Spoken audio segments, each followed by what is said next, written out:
বিশালগড়স্থিত BSF ক্যাম্পের সামনে bike ও গাড়ির মধ্যে সংঘর্ষে আহত হলো বাইক চালক। জানা যায়, এদিন বিশালগড়স্থিত বিএসএফ ক্যাম্পের সামনে TR01D7724 নম্বরের একটি ম্যাক্স গাড়ির সাথে TR01P4771 নম্বরের বাইকের সংঘর্ষ ঘটে।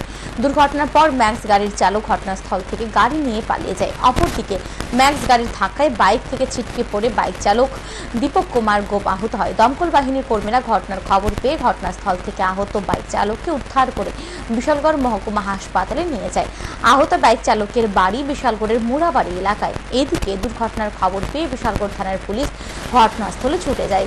ঘটনার তদন্তে নেমেছে বিশালগড় থানার পুলিশ। দমকল বাহিনীর এক কর্মী জানান, আহত বাইক চালক দীপক কুমার গোপের বয়স আনুমানিক 63 বছর। উনার মাথা ফেটে গেছে বলেও জানান তিনি। বাইকের মধ্যে মনে ছিল লোকটা দীপক কুমার গোপ, বয়স আনুমানিক 63। একটা গাড়ি বাড়ি দেওয়া গেছে, রেস্কিউ করে হসপিটালে পৌঁছে গেছে। অবস্থা কিরকম আছে? মোটামুটি ভালো ব্যথাই পেয়েছে, মাথা টাথা ফাটছে দেখলাম।